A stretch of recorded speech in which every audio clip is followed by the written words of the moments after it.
पिछले एपिसोड में हमने देखा था कि बीस्ट किंग ने अपने बीस्ट को भेज दिया था हर जगह पे हमला करने के लिए और चारों तरफ बिल्कुल बैटल वाला माहौल हो गया होता है, ह्यूमन के सेक्टर में भी और डीमन के सेक्टर में भी। और दोनों तरफ के लोग काफी ज्यादा परेशान थे और वो कह रहे थे कि आखिरकार हम बीस्ट का मुकाबला कैसे करेंगे। और ह्यूमंस के जितने भी सेक्ट थे वो सभी आपस में मिल चुके थे और एक अच्छी वाली प्लानिंग कर रहे होते ताकि जब वो बीस्ट वहाँ पे आएंगे तो उनसे मुकाबला किया जा सके। तो वहीं पे डीमंस के जो सेक्ट थे वो सभी आपस में मिल चुके थे ताकि एक दूसरे का साथ देते हुए जो उनके सामने मुसीबत आई है उनका मुकाबला कर सके। जियाओ फेंग तो अकेला यहाँ पे था उन बीस्ट का मुकाबला करने के लिए। तो वहीं ह्यूमन के सेक्ट से सारे के सारे लोग आ चुके उन बीस्ट से मुकाबला करने के लिए। तो बीस्ट ने अपना धावा बोल दिया था, वो हमला करने के लिए पहुँच चुके थे। इस वजह से जियाओ फेंग उनके साथ अकेले जाके भिड़ जाता है। इसके बाद यहाँ से यह एपिसोड स्टार्ट होता है। तो इस एपिसोड के स्टार्टिंग में शुरुआत में जो जियाओ फेंग था वो उन बीस्ट के साथ मुकाबला कर रहा था। वो बीस्ट एक के बाद एक करते हुए उसके ऊपर अटैक करने की कोशिश कर रहे थे, लेकिन जियाओ फेंग अपनी पावर की मदद से उन सभी को मारे जा रहा था। और एक बीस्ट तो काफी ज्यादा खतरनाक होता है और वो बहुत भी ज्यादा भयंकर दिखाई दे रहा होता है। और बाकी जितने भी छोटे मोटे बीस्ट थे उन सभी ने एक साथ जियाओ फेंग को घेर लिया था। वो सभी यहाँ पर उसके ऊपर अटैक करने की कोशिश कर रहे थे, लेकिन जियाओ फेंग अपनी स्टिक की मदद से उन सभी को बहुत मारता है। मार के उसने उसकी हालत खराब कर दी थी, जिस वजह से यहाँ पे बीस्ट थोड़ा कमजोर हो जाते हैं। लेकिन फिर भी वो यहाँ पे हार मानने के लिए तैयार ही नहीं थे। तो फिर वहाँ पे एक के बाद एक करते हुए जियाओ फेंग के ऊपर अटैक करते हैं। तो जियाओ फेंग खुद को उसी बेल के अंदर डाल लेता है ताकि उसको अटैक यहाँ पे लगे ही नहीं। इसके बाद वो फिर से अपनी पावर को एक्टिवेट करता है और अपनी पावर की मदद से अपनी पावर को और भी ज्यादा धमाकेदार इंक्रीज करने की कोशिश करता है, क्योंकि वो यहाँ पे इस्तेमाल कर रहा होता है अपनी विल पावर जो कि उसे डीमंस के सेक्ट से मिली है। और जब वो उस पावर को एक्टिवेट करता है तो जमीन के अंदर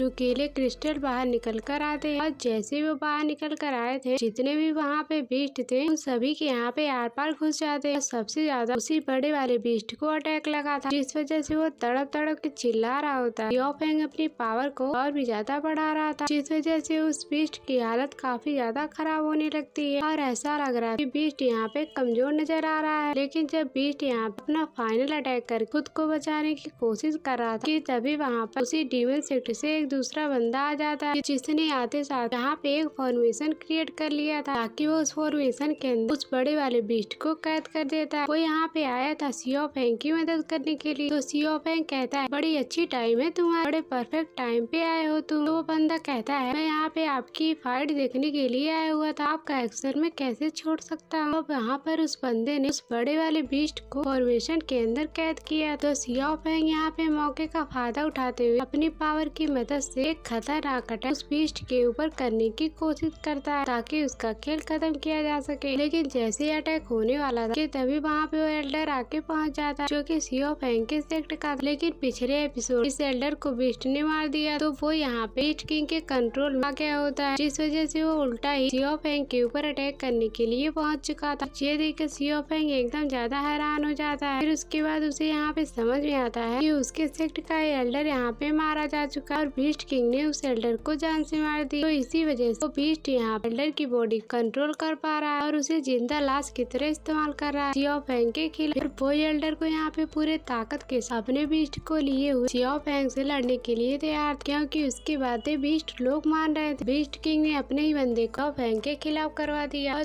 दूसरी तरफ जो बाकी डीमन सेक्ट के बंदे आए थे वो उनका सपोर्ट करने के लिए कहते तुम्हारे पास कोई खास प्लान है क्या फिर ऐसे तुमने हमें यहाँ पे बुला ली टाइम पास करने के लिए। तो पुयान कहता है नहीं नहीं मैं ऐसा कैसे कर सकता, मैंने एकदम परफेक्ट प्लान बना के रखा हुआ और अगर प्लान नहीं हो तो मैं आपको बिना वजह यहाँ पे थोड़ी ना बुला। तो फिर आइए मेरे साथ और मैं आपको बताता हूँ कि असल में मेरा प्लान क्या है। इसके बाद वो सभी को वहाँ उसी फॉर्मेशन के पास लेके जाता है जो कि बहुत ही ज्यादा पावर पॉइजनस फॉर्मेशन। जब ये फॉर्मेशन एक्टिवेट होता है तो किसी के अंदर हिम्मत नहीं होती कि इस फॉर्मेशन को क्रॉस कर। तो यही वो फॉर्मेशन को बता रहा था कि यही हमारा साथ दे उन बीस्ट के साथ मुकाबला करने। तो भुयान यहाँ पे कहता है ये फॉर्मेशन हमारा एक सीक्रेट फॉर्मेशन है, तो अगर इस तरह की मुसीबत नहीं आई होती ना तो मैं शायद ही किसी को इस फॉर्मेशन के बारे में बताता। लेकिन जब मुसीबत में आप लोग मेरा साथ देने के लिए आए हैं तो आप आपसे सीक्रेट छुपा के कोई मतलब नहीं मिलेगा, इसलिए मैंने अपना फॉर्मेशन आपको बता दी। फॉर्मेशन को एक्टिवेट करने की कोशिश करता है, लेकिन फॉर्मेशन थोड़ा सा एक्टिवेट होने के बाद वापस से डीएक्टिवेट हो चुका। तो बुयान वापस से सभी से कहता है ऐसा लग रहा है मेरे अकेले की कल्टीवेशन काफी इस फॉर्मेशन को एक्टिवेट करने में, तो इसीलिए मैं चाहता हूँ आप लोग मेरा साथ दें, और जब हम सबकी पावर एक साथ हो जाएगी तो इस फॉर्मेशन को एक्टिवेट करना ज्यादा मुश्किल नहीं हो। तो आइए और मेरा साथ दीजिए। जिसमें बाकी लोग कहते हैं हाँ बिल्कुल हम तुम्हारा साथ देंगे। तो बुयान कहता है तो फिर ठीक आप जा सकते हैं, और अगर जब जरूरत पड़ेगी फॉर्मेशन एक्टिवेट करने की तो मैं आप लोगों को बुला लूंगा, तो आप लोग जाकर यहाँ पे आराम कीजिए। इतना कहने के बाद सभी वहाँ से जा चुके थे, लेकिन फिंगर जो थी वो यहाँ पे बुया से कहती है तुम यहाँ पे फॉर्मेशन को एक्टिवेट करने में क्यों लगे हो, मैं तो चाहती हूँ कि तुम मेरे साथ चलो, वैली भी जा करना जितने भी बीस्ट है ना उनके साथ फाइट करते हैं, बड़ा ही मजा आए। लेकिन बुयान कहता है तुम्हारे इस हेल्प का शुक्र, लेकिन मुझे नहीं लगता कि ये ऑप्शन बिल्कुल सही रहेगा, इससे हमारी जान खतरे में आ सकती है। जिसके बाद हम ह्यूमंस के सेक्ट का सीन देखते हैं। उन लोगों ने यहाँ एक फायर की दीवार बना दी थी ताकि बीस्ट अंदर ना आ सके, और वो बीस्ट को यहाँ पे रोक रहे होते। जितने भी ह्यूमंस थे वो सभी बीस्ट के साथ मुकाबला कर रहे थे, और जो पावरफुल कल्टीवेटर थे उनको आगे खड़े रहना था, जो मीडियम और लो लेवल के बंदे थे उन्हें पीछे खड़े रहना था ताकि वो सभी को प्रोटेक्ट कर सके। जो यहाँ पे कमजोर लोग थे उनको यहाँ पे प्रोटेक्ट किया जा रहा था, और पावरफुल लोग यहाँ पे बीस्ट से फाइट करने के लिए आगे आए थे। लेकिन बीस्ट तो कम होने का नाम ही नहीं ले रहे थे, और इतने ज्यादा बीस्ट वहाँ पे थे जिनकी कोई गिनती भी नहीं होती। मानो एक को मारो तो 10 उसी टाइम वहाँ पे आ जाते हैं, इतने सारे बीस्ट थे वहाँ पे। तो लोग कहने लगते हैं लगता है हमने ये जो फॉर्मेशन बनाया है डिफेंस के लिए अब टूटने वाला है, और अगर ये टूटा तो सारे बीस्ट एक साथ अंदर आ जाएंगे। और जुक्की और बाकी लोग जो थे वो अपनी पावर का इस्तेमाल करते हुए सभी लोग यहाँ पे बीस्ट के साथ फाइट कर रहे थे कि तभी वहाँ पे देखते देखते एक बहुत ही बड़ा और काफी ज्यादा खतरनाक बीस्ट आके पहुँच चुका। तो सारे लोग उसको देखकर कहते हैं ऐसा लग रहा है ये उसी बीस्ट किंग का खास बैट होगा, ये तो बहुत ही ज्यादा खतरनाक, हमें सबसे पहले इसी को रोकना हो। तो सारे के सारे लोग जो थे वो सभी लोग मिलकर अपनी पावर को इकट्ठे करना शुरू कर देते हैं ताकि उसकी मदद से उस बड़े वाले बीस्ट को रोका जा सके। और सभी ने मिलकर एक साथ उस बड़े वाले बीस्ट के ऊपर हमला कर दिया था, लेकिन उनका अटैक लेकर सीधा बड़ा वाला बीस्ट उल्टा उनको ही मार देता है, जिस वजह से सारे लोगों की हालत खराब होने। जो पावर ये लोग अपनी मिलाए थे उनका अटैक उनके पास वापस आके लग रहा होता है, लेकिन उस बीस्ट को कुछ हुआ ही नहीं। इतना खतरनाक होता है वो भी, और ऐसा लग रहा था कि वो कई सारे लोगों को यहाँ पर खाकर खत्म कर देगा। लेकिन जैसे तैसे वो लोग उस बीस्ट को मारने में कामयाब नजर आ रहे थे, लेकिन वो बीस्ट दोबारा से अपनी पावर को इंक्रीज कर लेता, जिस वजह से इनका अटैक खाली जाने लग गया था। इस वजह से जितने भी लोग वहाँ पे मौजूद थे वो सभी एक खास टेक्निक का इस्तेमाल करते ताकि जब एक साथ सभी लोग उसके ऊपर अटैक करेंगे तो चांस हो सकता है कि वो बीस्ट वहाँ पे मारा जाए। जो कि अपने स्वord का इस्तेमाल कर लेती और स्वord की मदद से एक पावरफुल फॉर्मेशन बनाकर आइस वाले अटैक देकर मारती है उस बीस्ट को। इस वजह से वो बीस्ट था वो एकदम बर्फ में जमने लगते होते साथ ही बाकियों को टाइम मिल जाता है। तो इसी मौके का फायदा उठाते हुए सभी लोग टूट पड़े थे उस बीस्ट के ऊपर ताकि उसे मार मार कर खत्म किया जा सके। लेकिन वो बीस्ट अचानक से पूरे के पूरे जो आइस वाला अटैक था उसको डिस्ट्रॉय करके आजाद हो जाता है। वो बीस्ट अब आजाद हो चुका था और अब वो यहाँ पर पहले से भी ज्यादा भड़का हुआ और काफी ज्यादा खतरनाक लग रहा था, और इतना ज्यादा गुस्से में था कि ऐसा लग रहा था कि उसको रोकना नामुमकिन हो गया है। इस वजह से अकेली जुक्की ही चली जाती उस बीस्ट के साथ फाइट करने के लिए, और उस बीस्ट के साथ एक दूसरे के आमने सामने टक्कर हो रही थी और दोनों अपनी पावर की मदद से एक दूसरे के ऊपर अटैक कर रहे थे। और दूसरी तरफ वहीं पे जो सियाओ फेंग था वो अपने ही एल्डर के साथ फाइट कर रहा था। वो एल्डर उसके रास्ते में आके खड़ा हो चुका होता है ताकि वो उसकी जान ले सके, लेकिन सियाओ फेंग को ना चाहते हुए उस एल्डर से फाइट करनी पड़ रही थी। वो एल्डर को भी मारता और बाकी बीस्ट को भी मारता जाता। ये फाइट उसके लिए बहुत ज्यादा मुश्किल हो रही थी क्योंकि ये एल्डर बहुत अच्छा इंसान था सियाओ फेंग के लिए, लेकिन अब यहाँ पे हालात ऐसे हो गए हैं कि उसी के साथ ही फाइट करनी पड़ रही है। वो लोग यहाँ पे उसको समझाने की कोशिश भी करते हैं, एल्डर आप क्या कर रहे हो, आप हमें नहीं पहचान रहे हो क्या, आप हमें भूल गए क्या, आपको हमें पहचानना होगा, हम आपकी यहाँ पे हेल्प करने के लिए आए। लेकिन एल्डर सुनने के लिए तैयार ही नहीं था और उल्टा वो और भी ज्यादा गुस्से में आते हुए उनके ऊपर अटैक किए जा रहा था। दूसरी तरफ जुक्की ने मार मार उस बड़े वाले बीस्ट की हालत खराब कर दी होती, उसके जगह जगह से खून निकलने लग गया था, जिस वजह से जितने भी लोग थे जुक्की के साथी जो थे वो सभी एक साथ था लगातार अटैक करना शुरू कर देते हैं, क्योंकि इससे बेस्ट मौका उन्हें नहीं मिलेगा इस बीस्ट का मुकाबला करते हुए उसको मारने का। तो सभी लोगों का अटैक उस बीस्ट को लग रहा था, लेकिन जैसे बीस्ट मर रहा होता है उसके अंदर से पॉइजन बाहर निकल कर आने लगता है। वो पॉइजन इतना खतरनाक कि उनके आसपास के जो लोग उस पॉइजन के असर से उनकी जान जा सके। तो सभी लोग यहाँ पे उस बीस्ट से दूर भागना शुरू हो जाते हैं। ये बीस्ट तो मरने के बाद भी अपने पॉइजन से हम सबकी जान ले सकता है। ये कितना खतरनाक बीस्ट है, आखिर ये हमारे पीछे ही कैसे पड़ गया। बीस्ट तो यहाँ पर अभी भी उसके अंदर थोड़ी बहुत जान बची हुई थी, ऊपर से वो पॉइजन भी फेंक रहा था, जिस वजह से उसका मुकाबला करना बहुत भी ज्यादा मुश्किल हो चुका था। और सभी लोग हिम्मत करके उससे फाइट कर रहे, लेकिन जितना उन लोगों ने फॉर्मेशन बनाया था खुद के बचाव के लिए वो सब खत्म हो जाता है। जहाँ तक सेक्ट की जो दीवारें थी वो भी टूट जाती और दीवारें तोड़ने लग गया था वो भी। अगर दीवारें टूट गई तो महल के अंदर घुस आएंगे वो सारे बीस्ट और सारे लोगों का खात्मा हो जाएगा, कोई भी नहीं बचने वाला ऐसी सिचुएशन से। इसीलिए सभी लोगों को एक साथ इकट्ठा होना पड़ता है। तो वो लोग कहते हैं हम डायरेक्ट जाकर इस बीस्ट का मुकाबला नहीं कर सकते, तो हमें इसलिए कोई दूसरा तरीका सोचना होगा, वरना ये बीस्ट डायरेक्ट मुकाबला करने से हारने नहीं वाला है। इसके पास एक नहीं कई तरह की टेक्निक है, तो उसकी मदद से हमें ये हरा सकता है। तो अब इस बैटल में हमारी जान क्यों ना चली जाए, हमें किसी भी अपनी जान की फिक्र नहीं करनी। हम अपनी जान पर खेल कर इस बीस्ट से फाइट करने जा रहे हैं। तो फिर आओ मेरे साथ, अपनी जान को हथेली पे लेकर हम इस बीस्ट को मारने के लिए चलते हैं। इसके बाद सभी लोग अपनी जान दांव पे लगाते हुए उस बीस्ट की तरफ बढ़ चुके थे। अब इस बीस्ट चाहे जिंदा बचेगा या फिर हम जिंदा बचेंगे। तो वहीं पे सियाओ फेंग जो था वो अभी भी यहाँ पे अपने एल्डर के साथ फाइट कर रहा था। वो अपने एल्डर से मार मार के उससे पूछ रहा था कि आप मेरी बात सुन सकते हैं, मैं आपका सियाओ फेंग, प्लीज अगर आप मुझे महसूस करते हैं ना तो मुझे बताइए।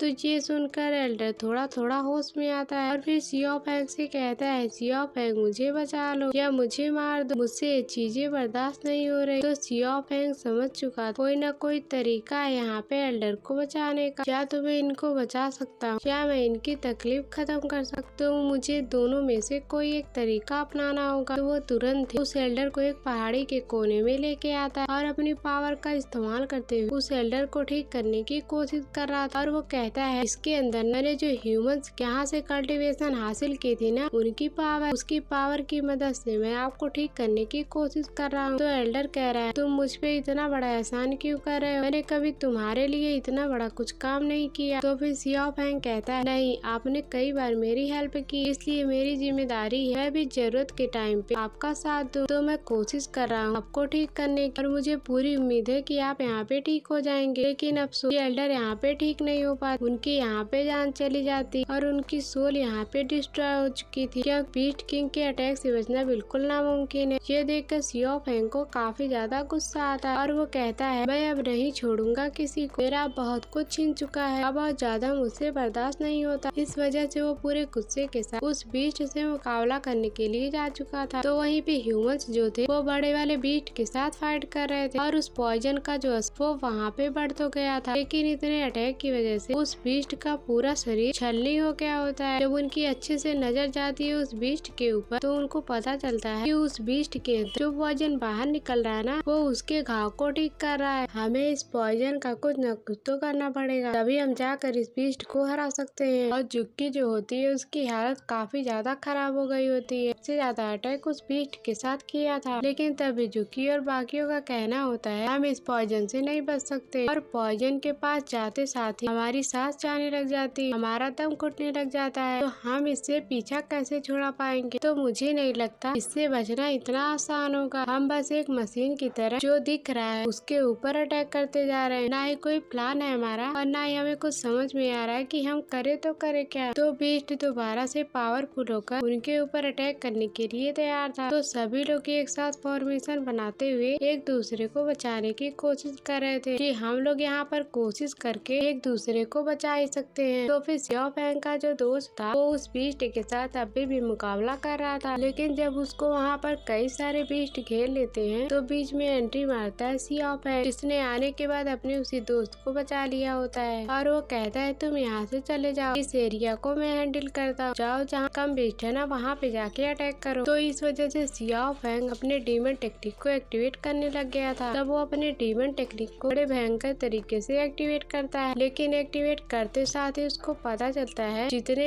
यहाँ पे बीस्ट है ना, उनके अंदर भी डीमंस की पावर मौजूद है जो कि इनको स्ट्रॉन्ग बनाती है। लेकिन आखिरकार इनके पास डीमन पावर आई कैसे? लेकिन इनकी पावर मेरी पावर के मुकाबले जरा सी भी नहीं होगी। मैं इनको यहाँ पे नहीं छोड़ने वाला। तो यहाँ पे वो काफी ज्यादा भयंकर तरीके से अपने स्टिक की पावर को एक्टिवेट करता है और पूरा का पूरा अटैक सीधा बीस्ट के पार जाके घुसा चुका था। इस वजह से बीस्ट की हालत पूरी तरह से खराब हो जाती है। इसके बाद सियाओ फेंग पागल हो चुका था। सियाओ फेंग एकदम पागलों की तरह जो भी उसके सामने दिखता उसको अंधाधुंध मारे जा रहा होता है। पूरे बीस्ट को मार मार उनके अंदर से खून की दरिया बहा देता है और जिस बीस्ट को मारता उसका सर धड़ से अलग कर देता और उसका सर रास्ते में फेंक देता। वो काफी ज्यादा ब्रूटल तरीके से उस बीस्ट को मारा होता है। उस बीस्ट ने सियाओ फेंग की आंखों में डर को महसूस किया था। इस वजह से सभी बीस्ट के अंदर एक दहशत मच गई होती है। इस वजह से जितने भी बीस्ट थे वो अपना कदम पीछे करके वहाँ से रिटर्न जाना शुरू हो जाते हैं। ये देखकर वहाँ पे जो ह्यूमंस थे वो भी तंग रह गए कि आखिरकार इन बीस्ट को क्या हुआ, ये लोग अपने कदम पीछे क्यों कर रहे हैं और ऐसा क्या हो गया वहाँ पर जिस वजह से बीस्ट को भागना पड़ा। लेकिन सभी के लिए तो खुशी का मौका था। चलो किसी वजह से बीस्ट तो यहाँ से जा रहे हैं। लेकिन जुक्की जो थी वो यहाँ पे कहती है मुझे नहीं लगता कि यहाँ पे कुछ सही है, कुछ न कुछ तो आगे गड़बड़ है, इसीलिए मैं आगे जाकर देखूंगी कि असल में वहाँ पे हुआ क्या, जिस वजह से बीस्ट रिटर्न जा रहे हैं। तो वहीं पे हम सियाओ फेंग को देखते हैं जिसने उस बड़े वाले बीस्ट को मारा था। उसको मार उसका सर चैन से घसीट कर वहाँ से लेके जा रहा होता है और उसके अंदर से इविल पावर बाहर निकल रही और पीछे पूरा बीस्ट चैन से बंधा हुआ था। और जब वो बीस्ट मरा ना तो जितने भी बीस्ट थे उन लोगों के बीच में दहशत मच गई। हमारा सबसे पावरफुल बीस्ट मारा जा चुका है। इस वजह से वो सभी वहाँ से भाग रहे थे और बाकी लोग जो यहाँ पे खड़े थे जैसे कि बुइया और फिंगर, वो सभी ये देखकर काफी ज्यादा हैरान रह जाते। तो फिंगर कहती ये बीस्ट नहीं बल्कि एक खजाना है, इसकी मदद से हम क्या क्या नहीं बना सकते, हम इसके बारे में सोच भी नहीं सकते। तो सियाओ फेंग यहाँ पे बुइयान से कहता है ये मेरा गिफ्ट है तुम्हारे लिए, इस गिफ्ट को एक्सेप्ट करो। बुइयान कहता है अरे वाह तुम मेरे लिए इतना अच्छा गिफ्ट लेके आए हो और पुरानी जो बातें थी तुम उसको भूल गए हो क्या? तो सियाओ फेंग कहता है अभी तो हम डीमन सेक्टर ने मिलकर आपस में टीम बनाई है ना, तो पुराने रिश्ते नाते और दुश्मनी को बाहर निकाल कर कोई मतलब नहीं है, इसलिए हम सबको एक साथ काम करना चाहिए। तो फिर बुइयान कहता है अरे वाह ये तो बहुत अच्छी बात है और मुझे तुम्हारा गिफ्ट बहुत ही पसंद है। तो ये बीस्ट यहाँ मुझे मेरा फॉर्मेशन एक्टिवेट करने में काफी ज्यादा हेल्प करेगा और तुम्हारा शुक्रिया सियाओ फेंग, इतना प्यारा और इतना कमाल का गिफ्ट मुझे देने के लिए। कि तभी देखते ही देखते वहाँ पे बहुत सारे बीस्ट आने लग जाते हैं क्योंकि उनका जो सबसे खास बीस्ट मरा था वो उसका बदला लेने के लिए सियाओ फेंग की तरफ ही बढ़ रहे थे। लेकिन बुइया कहता है इनसे घबराने की कोई जरूरत नहीं, मैं यहाँ पे अभी अपनी पॉइजन की पावर का इस्तेमाल करता हूँ और देखता हूँ ये बीस्ट हमारे सामने टिक पाते हैं या फिर नहीं टिक पाते। और वो तुरंत ही यहाँ पर अपनी पॉइजन की पावर को एक्टिवेट करना शुरू कर चुका था और जैसे ही अपनी पावर को एक्टिवेट करता है उसका जो फॉर्मेशन था वो यहाँ पे एक्टिवेट होने लग गया था, जिस वजह से वहाँ पे काफी ज्यादा कमाल का घेरा बन के तैयार हो जाता है। वो घेरा इतना कमाल का था कि जितने भी बीस्ट थे उस घेरे को टच करते साथ ही वहाँ से दूर फेंका जाते थे, जिस वजह से वो लोग उसके अंदर आ ही नहीं पा रहे थे। जो देखकर बुइया सियाओ फेंग और बाकियों से कहता है क्यों कैसा लगा मेरा फॉर्मेशन, है ना एकदम कमाल का, कहा था ना मैंने मेरा फॉर्मेशन एक कमाल की चीज। तो तुम लोगों ने यहाँ पे इसका नमूना तो देख लिया होगा। तो इन लोगों को लग रहा था हमने सारे के सारे बीस्ट का खात्मा कर दिया और अब कोई खतरनाक बीस्ट बचा ही नहीं होगा। लेकिन उनको क्या पता कि अभी वो बीस्ट बचा हुआ है जिसके साथ जुक्की और बाकी लोग फाइट कर रहे थे और वो बड़े गुस्से के साथ यहीं पे बढ़ रहा है अपने एक और साथी के साथ जो कि बहुत ही खतरनाक बीस्ट नजर आ रहा था। इसी के साथ यह एपिसोड यहीं पर एंड हो जाता है। Thanks for watching.